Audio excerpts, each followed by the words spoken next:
Bismillahirrahmanirrahim. Assalamualaikum warahmatullahi wabarakatuh. Syukur alhamdulillah atas rahmat Allah Subhanahu wa ta'ala, kita dapat berjumpa kembali di channel Wanita Bahagia. Sholawat dan salam tak lupa selalu kita haturkan kepada junjungan kita Nabi besar Muhammad sallallahu alaihi wasallam. Allahumma sholli ala sayyidina Muhammad wa ala ali sayyidina Muhammad. Semoga kita semua selalu dimudahkan urusannya, dimurahkan rezekinya, diberikan kesehatan, serta diampuni dosa-dosanya. Amin ya rabbal alamin. Sahabatku sekalian yang dirahmati oleh Allah Subhanahu wa ta'ala, Rozia Al-Din, Sultan wanita pertama dalam sejarah Islam. Satu lagi sosok seorang perempuan muslimah yang menginspirasi dunia. Ia dikenal sebagai seorang pemimpin dalam sebuah kerajaan Islam yang diangkat menjadi seorang sultan. Dialah Rozia Al-Din, atau lebih dikenal dengan nama Rozia Sultanah.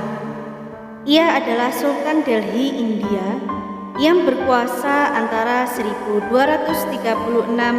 hingga 1240 dan menjadi sultan wanita pertama yang memerintah di Kesultanan Delhi. Di bawah kekuasaannya, Rozia mendirikan sekolah, akademi, pusat-pusat penelitian, hingga perpustakaan umum. Rozia sangat populer antara lain karena pemikirannya bahwa semangat agama lebih penting daripada yang lain. Rozia selalu menolak disebut sebagai sultana atau ratu, karena itu berarti seorang istri atau nyonya seorang sultan. Merasa bahwa apresiasi citra maskulin akan membantunya mempertahankan kerajaannya, Rozia selalu berpakaian layaknya pria dan mengenakan sorban, celana, jaket, dan pedang. Berkat kiprahnya, namanya tertulis sebagai sultan wanita pertama dalam sejarah Islam. Rozia lahir di Budaun tahun 1205, terlahir sebagai putri dari Samsuddin Iltutmish dan Kutub Begum. Keluarga Rozia sebenarnya bukanlah bangsawan, bahkan leluhur mereka berasal dari budak Seljuk Turki. Sang ayah sebenarnya datang ke Delhi sebagai budak di bawah kekuasaan Sultan Qutb al-Din Aibak yang mendirikan fondasi dinasti Mamluk atau dinasti budak. Berkat Aibak, seorang budak bisa memegang jabatan strategis. Sebagai orang kepercayaan Aibak, Iltutmish menunjukkan keberanian dan kejujurannya sehingga mendapat posisi gubernur provinsi. Bahkan, Sultan juga menjodohkannya dengan putrinya Kutub Begum. Usai wafatnya Aibak, tahta pun diambil oleh putranya Aram Bakhsh. Meski kompeten menjadi sultan, kepemimpinan Aram ditentang 40 bangsawan Turki yang bergabung dalam kelompok Cihalgani. Mereka pun meminta Iltutmish menggantikan Aram sebagai Sultan Delhi. Sejak itulah terjadi pertempuran antara Aram dan Iltutmish. Tahta pun akhirnya dimenangkan Iltutmish di tahun 1211. Karena kepemimpinannya yang gemilang, Samsuddin Iltutmish di penghujung pemerintahannya pada tahun 1229 dianugerahi gelar dan jubah kehormatan dari Khalifah Abbasiyah di Baghdad. Seabad kemudian, reputasi Samsuddin Iltutmish dalam memimpin tertuang dalam catatan perjalanan penjelajah muslim ternama asal Maroko, Ibnu Battutah. Dalam catatan tersebut, Ibnu Battuta menyebut, Syamsuddin Iltumis dikenang karena karakternya yang sangat baik dan soleh. Ibnu Battuta juga menulis, sikap adil Syamsuddin Iltumis ditandai dengan jubahnya yang berwarna merah. Sebagai putri Sultan Delhi, Rozia selalu dididik seperti para saudara lelakinya. Ia dilatih perang dan diajarkan keterampilan militer. Sama seperti anak bangsawan lainnya, Rozia juga belajar tata kelola negara. Awalnya keterampilan ini diajarkan agar Rozia bisa menjadi istri sekaligus ratu yang baik untuk sang raja. Tak ada yang menyangka kalau dirinya bakal menjadi raja yang sesungguhnya. Beranjak dewasa, ia tak banyak berinteraksi dengan para wanita di dalam harem, bangunan khusus wanita yang tidak bisa dimasuki lelaki yang bukan mahramnya. Karena tak pernah dipaksa mengikuti aturan, Rozia tumbuh menjadi perempuan aktif dan pemberani. Alih-alih merias wajahnya, ia justru lebih suka membantu ayahnya mengurus negara. Setelah 25 tahun berkuasa, Iltutmish wafat di tahun 1236. Kematiannya pun memicu kekacauan politik di Kesultanan Delhi.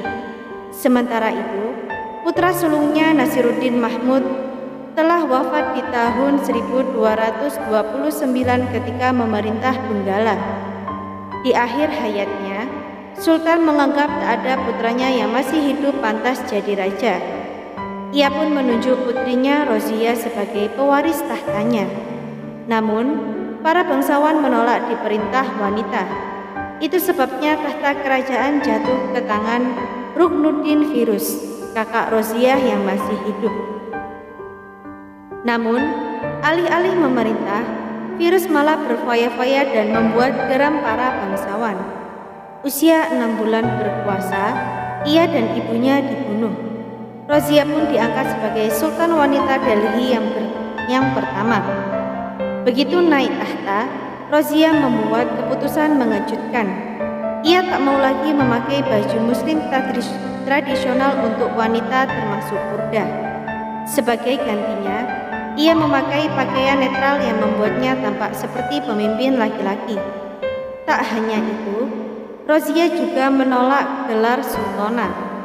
Menurutnya sultana berarti istri atau selir seorang sultan. Ia pun ingin menyandang gelar sultan terlepas dari dirinya merupakan seorang wanita. Tak peduli dirinya perempuan, Rozia tetap berperang di garis depan dan berhasil merebut wilayah. Ia pun sukses mengelola negara dan menjadi salah satu Sultan Delhi terbaik. Di masa pemerintahannya, Rozia juga mendirikan sejumlah sekolah, akademi, pusat penelitian, dan perpustakaan umum. Dikhianati dan dikudeta. Di masa pemerintahannya, tak sedikit bangsawan malu dipimpin oleh seorang wanita. Salah satu teman masa kecil Rozia, Malik Ikhtiaruddin Al-Tunia, berkonspirasi melawannya. Ia membantu saudara lelaki Rozia, Muizzuddin Bahram Shah, merebut tahta. Usai berjuang mati-matian, Rozia mengalami kekalahan menyedihkan. Ia pun dipenjara di Qila Mubarak di Batinda. Sementara itu Muizzuddin Bahram Shah menyatakan diri sebagai Sultan Delhi. Kemudian di tahun 1240, Al-Tunia menikahi Rozia. Ada sejarawan yang berpendapat Rozia menikahinya agar tak dihukum mati. Tetapi ada pula yang berpendapat Al-Tunia memenjarakan Rozia lantaran cemburu karena kedekatannya dengan Jamaluddin Yaqut, seorang budak Ethiopia. Mereka berdua pun memutuskan merebut kembali tahta dari saudaranya. Namun, Bahram mampu mengalahkan pasangan itu. Rozia bersama Al-Tunia pun segera melarikan diri dari Delhi dan sampai di Kaital keesokan harinya. Sayangnya, di sanalah mereka dirampok oleh Hindujat dan dibunuh pada 14 Oktober 1240. Sultan wanita pertama pun wafat di usia 35 tahun. Kisah Rozia Sultana pun menjadi bukti bahwa pernah ada seorang perempuan muslim yang mampu memimpin negara. Sejak periode Mughal, Rozia juga merupakan satu-satunya wanita penggedua sebuah kesultanan secara penuh. Semoga apa yang kami sampaikan kali ini bermanfaat untuk kita semua dan menjadi ladang pahala. Jangan lupa untuk menekan tombol like dan subscribe, dan juga nyalakan lonceng notifikasinya agar Anda tidak ketinggalan video terbaru dari Wanita Bahagia. Sampai jumpa di video kami selanjutnya. Sekian dan terima kasih banyak. Wassalamualaikum warahmatullahi wabarakatuh.